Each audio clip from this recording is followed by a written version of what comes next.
Aries, welcome to your weekly Sidereal Astrology forecast. This is for October 17th to the 23rd of 2016. I'm Athen, and this channel is about Sidereal Astrology, which is using the real location of the constellations in the sky. If you are new to the channel, be sure to check out the link down below for more information. All right, so Aries, this week we have a few things going on. They're very important, in fact. One in particular, which is your ruler Mars going over Pluto. So there's this transformation this week for you guys, and this has a lot to do with your identity, has a lot to do with your goals, has a lot to do with where you've been putting your energy right now at the moment, which I think has been in regards to expanding your horizons. You've had your ruler up here in the 9th house, who's now going to be conjoining up to Pluto. So Pluto has been in here helping you transform your belief systems, helping you transform your outlook on life.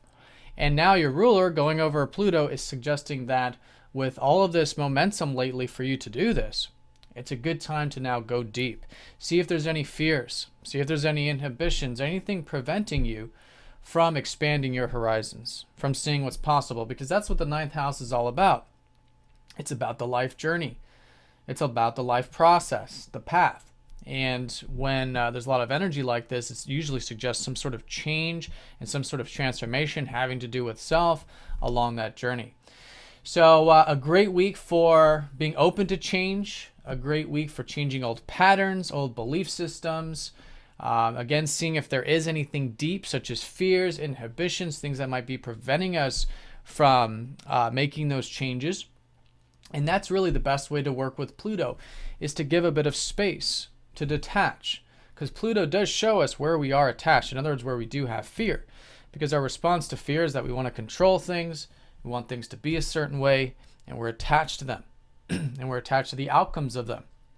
But as we do that inner work, as we strip away these layers and we detach, in other words, we're okay with the outcome, which isn't easy, because again, it's very emotional, it's very deep, but that acceptance will allow us to be okay with however things turn out, and that can really free us up. In fact, there's this transformation of liberation that I feel like you Aries will be going through this week as a result. I think especially by the second half of the week, you should all be feeling quite transformed, maybe quite healed, quite rejuvenated, and again, quite freed up.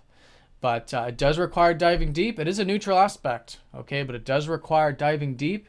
It does require seeing where there might be some inhibitions, some old patterns, breaking those patterns, and being open to change and detaching from outcome. Because when we're free, when we're not concerned with how things are going to turn out in a specific way that the mind might project, it frees us up.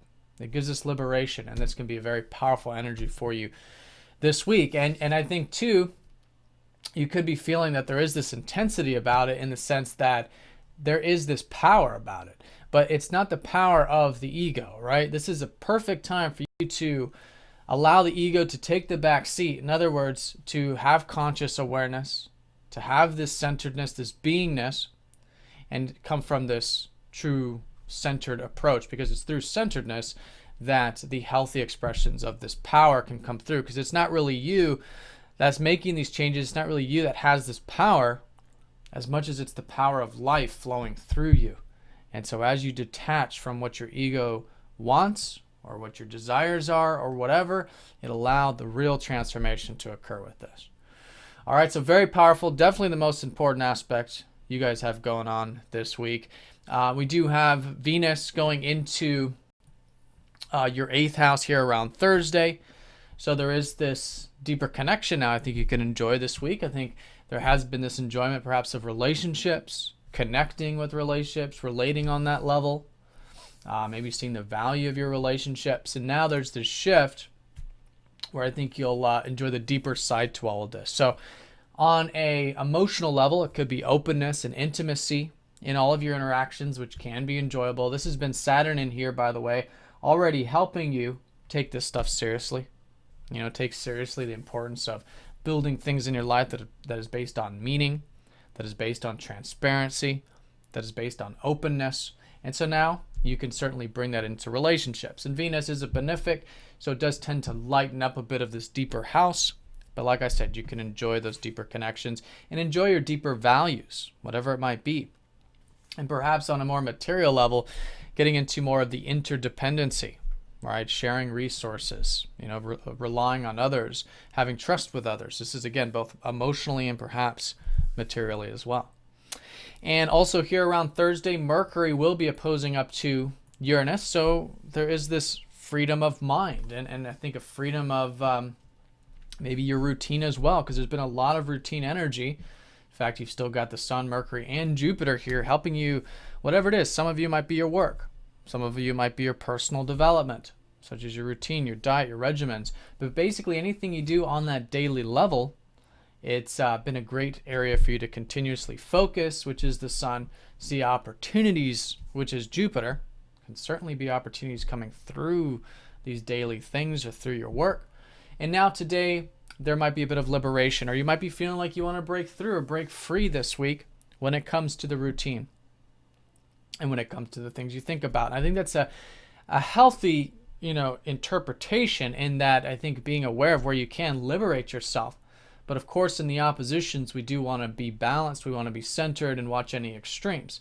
So if you are feeling like you want to break through, make some sudden changes, bring awareness to that, and that'll help center you. And likewise, if you are getting too caught up into the everyday routine, mix it up a bit, free yourself up, maybe make some changes there to liberate and bring a bit more freedom into your daily life. Okay, but balance is the name of the game with this, and this has all been Uranus in your 12th house, helping you fundamentally connect to your beingness and to maybe have some alone time and really go with the flow, accept things for how they are. And that can be very freeing in and of itself. And I think that's what this is all about, is how to have both things taken care of, things you're working on, the daily stuff, but at the same time, have freedom of being, of not knowing exactly how things are going to turn out, that there is this plan, if you will, that's larger than who we are, larger than what we're planning. All right, the 12th house is everything beyond the everyday, everything we don't have control over. And as we surrender to that, it frees us up. And I think that's a great way of working with this. All right, Aries, so that's the week in a nutshell. A few things. Most importantly, Mars, your ruler, going over Pluto, transformations with self, transformations with identity. And it's all so that you can see the higher road to light, if you will, to the life path, to the adventurous spirits, to making changes in your life so you can follow that path, follow that inspiration and that passion for life. All right, so Aries, have a fantastic week. Thank you for watching, and I'll see you next week.